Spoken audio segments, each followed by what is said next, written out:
Et bonjour à tous, on se retrouve aujourd'hui pour les résultats de cette semaine de NXT et de SmackDown. Et toi qui regardes cette vidéo, n'oublie pas de t'abonner. Voilà, ça ne peut que m'aider. Et si tu le fais pas,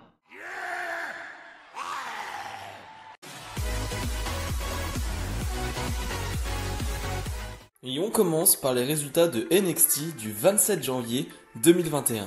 On débute avec un quart de finale du Dusty Rhodes Classic Tournament, MSK face à Maverick et Killian Dane, un match d'une dizaine de minutes. C'était sympathique, encore une fois. Je découvre au fur et à mesure MSK et je prends beaucoup de plaisir à les découvrir, vraiment. C'est une équipe qui a du peps, qui a du dynamisme, qui a vraiment un truc sur le ring qui m'impressionne et que j'aime tout simplement, et ça fonctionne très bien face à Maverick et Killian Dane. Ça donne vraiment un bon match, une victoire de MSK qui avance donc pour les demi-finales, et je suis bien content. Voilà, c'est une bonne exposition pour cette nouvelle équipe du côté de NXT.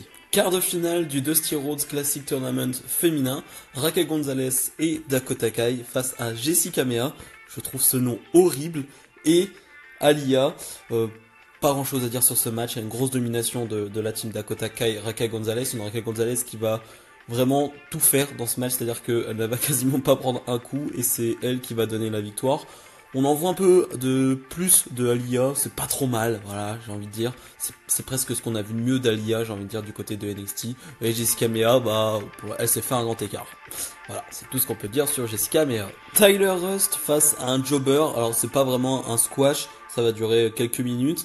Tyler Rust qui est accompagné encore une fois de Malcolm Bivens, donc tu sens qu'il y a un projet avec Tyler Rust, on sait pas où ça veut aller, où ça va aller, mais voilà, de ce qui monte sur le ring, c'est pas trop mal, on verra bien la suite. J'ai bien aimé l'enchaînement final de ce match où il va finir le match sur une soumission, mais voilà, comme je dis, on va attendre de voir, on en a vu trop peu pour le moment. Nouveau quart de finale pour le tournoi Dusty Rhodes, Kushida et Leon Ruff face à Grizzled Young Veterans, un match plutôt long mais très bon. Là aussi, il y a vraiment rien à dire, c'est du bon catch par équipe. Leon Ruff et Kushida qui ne sont pas forcément une équipe sur le papier, mais qui sont excellents, vraiment, il y a rien à dire. Il y a pas trop d'enchaînement entre eux, tu vois que c'est pas une équipe, mais à chaque fois qu'ils font des hot tags, à chaque fois qu'ils sont sur le ring, il se passe quelque chose. J'adore Kushida, voilà, vous le savez maintenant, mais j'aime beaucoup Kushida.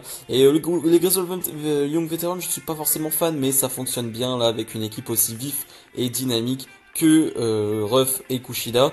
Les Grizzled Young Veterans vont l'emporter, clean, vraiment sans problème. Je trouve ça bien qu'une équipe gagne face à une équipe qui n'est pas vraiment une équipe, ça j'aime bien. Et Austin Theory et Gargano vont attaquer Leon Ruff et Kushida jusqu'à ce que Dexter Lumis sorte de nulle part. Et voilà, ça va un peu faire arrêter tout ça, mais Dexter Lumis qui se met peut-être dans la course au titre nord-américain. Moi qui attendais le Kushida contre Gargano, et on va peut-être attendre encore un peu. Tony Storm nous fait une petite promo, vraiment très courte, parce que finalement elle va être interrompue par la championne NXT Yoshirai qui va dire bah je t'aime pas en fait, tout simplement Tony Storm, et donc ça va se frapper. Yoshirai va prendre le dessus, mais c'est Mercedes Martinez qui va arriver. On va avoir une guerre à 3, voilà, où finalement Tony Storm va reprendre le dessus sur tout le monde. Mais c'est un peu comme pour tous les titres, là en ce moment on a une guerre à 3 plutôt qu'à 2. Et ouais, on va peut-être arriver sur un match à 3 pour le prochain pay-per-view, peut-être pour un prochain NXT. En tout cas j'ai quand même hâte de voir ça parce que c'est quand même 3 bonnes compétitrices, ça peut donner vraiment un sacré match. Bronson Reed face à Isaiah Scottsworth, un match de 8 minutes. Typiquement le type de match que j'adore, c'est-à-dire qu'il n'y a pas vraiment de but, il n'y a pas de feud en soi, c'est juste un match entre deux excellents catcheurs de NXT, on sait pas trop quoi en faire en ce moment, on les met dans un match et ça nous donne un excellent match. On a un dive tout simplement, un suicide dive de Bronson Reed, ça me fait penser au suicide dive un peu de Samoa Joe, on a un 450 splash de Isaiah Scottsworth, enfin bref, on a vraiment un bon match de 8 minutes avec une victoire de finale de Bronson Reed sur un big splash. Voilà, bref, c'est 8 minutes de bonheur. Le main event, Kyle O'Reilly et Finn Balor face aux champions par équipe, Danny Burch et Oni Lorcan. Un bon combat par équipe, là aussi, je l'ai dit beaucoup de fois dans cette soirée, mais tous les matchs par équipe ont été vraiment plutôt bons du côté des hommes. Et là aussi, on a vraiment un bon match. Kyle O'Reilly, Finn Balor, ça match bien. Tout simplement, on a un Finn Balor qui vraiment fait confiance à Kyle O'Reilly dans ce match. et Oney Lorcan et Danny Burch. Bah, voilà, c'est du classique, c'est du bon, c'est du très bon. Enfin bref, il y a pas grand chose à dire. Il y a un bel enchaînement de fin sur le hot tag de Kyle O'Reilly qui va faire son hot tag et vraiment très très proche du hot tag. Il va déjà faire abandonner Danny Burch.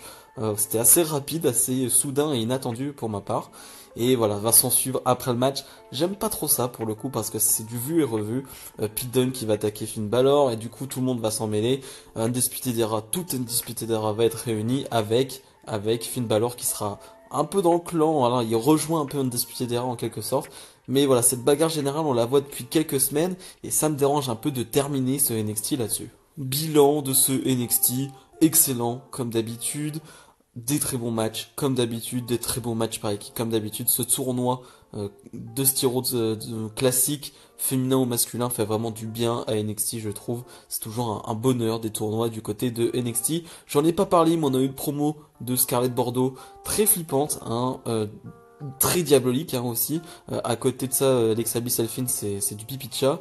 On a aussi un moment intéressant avec Santos Escobar qui a sorti une carte de son sac et on pense à... Il a dit TikTok, alors est-ce que c'est Karrion Kross? Je ne crois pas parce que Karrion Kross est quand même pas vraiment dans la limite de poids autorisée pour être dans les cruiserweight. Moi je pense plus à Jordan Devlin qui ferait son retour, le vrai champion cruiserweight j'ai envie de dire, vous connaissez l'histoire. Bref, ce serait vraiment cool de voir Jordan Devlin. Et bref, c'était vraiment un bon épisode de NXT. Et on passe au résultat de SmackDown du 29 janvier 2021. Et on débute le show avec Daniel Bryan qui va faire une promo de Babyface hein, à la Daniel Bryan, on connaît, qui va nous dire qu'il veut remporter Rumble et qu'il va gagner Rumble, mais il va se faire interrompre par AJ Styles. Alors AJ Styles qui est censé être à Raw, mais AJ Styles va nous dire que la Wildcard Rule fait son effet aujourd'hui. Alors on nous ramène cette règle de merde, tout simplement, désolé du mot, mais la Wildcard Rule ça n'a jamais marché, ça n'a jamais été bon pour Raw, pour SmackDown.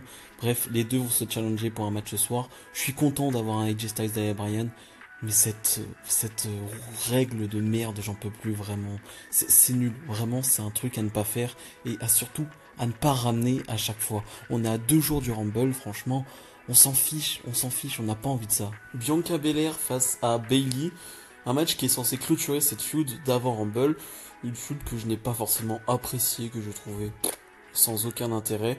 Sans aucun intérêt parce que Bianca Belair avait perdu le premier match en quelques minutes et clean en plus. Et donc on a ce match, franchement c'est bon mais sans plus, il n'y a pas grand chose à retenir sauf la fin de match qui est intéressante avec un enchaînement de tombées.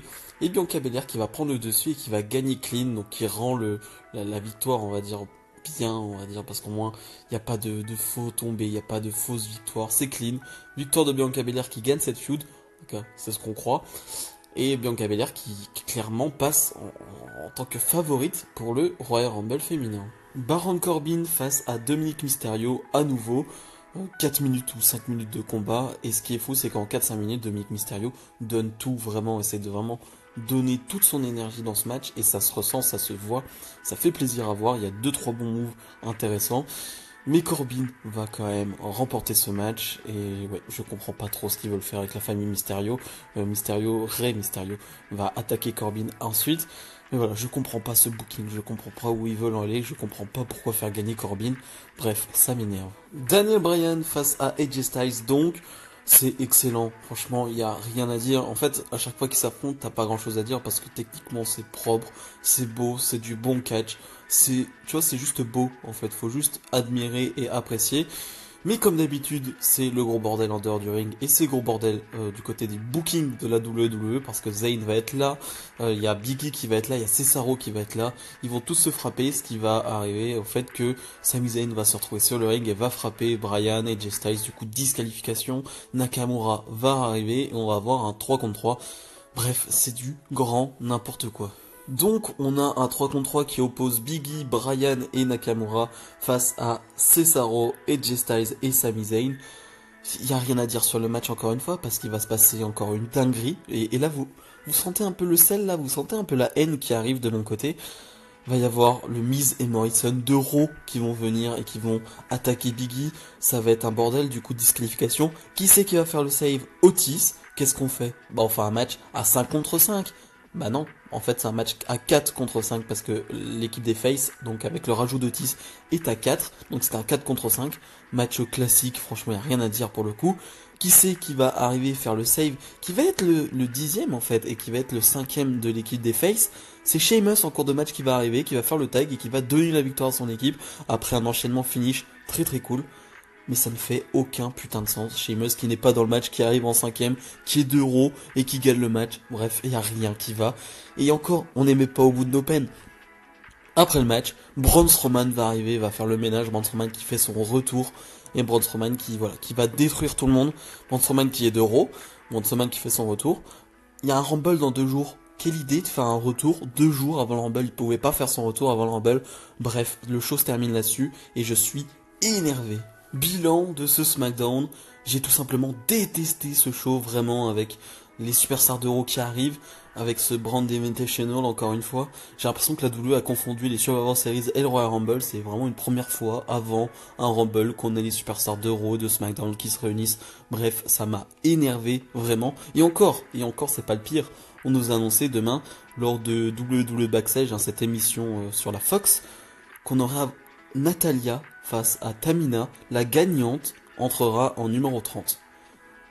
Voilà, je pense que je n'ai rien d'autre à dire en fait, tout simplement. D'où Tamina et Natalya ont ce droit, ont ce mérite d'avoir un match pour être numéro 30, et d'où on s'en fiche en fait de Natalya et Tamina, ça n'a aucun intérêt. Ils vont peut-être encore nous faire le coup du la numéro 30 arrive pas, elle se fait attaquer en backstage et c'est une surprise qui arrive, peut-être et sûrement, mais ça fait aucun sens, et franchement je suis blasé, vraiment. Je termine ce SmackDown, je termine cette review énervé, ça m'a énervé, vraiment. Le Rumble c'est dans 2 jours, et ce show m'a énervé tout simplement. Bref, si vous avez aimé cette vidéo, comme d'habitude, n'hésitez pas à mettre le petit pouce bleu, à me donner votre avis sur ce show, sur ce SmackDown pas terrible et sur ce bon NXT. Et nous on se retrouve dès lundi pour la review du Royal Rumble. Salut, salut.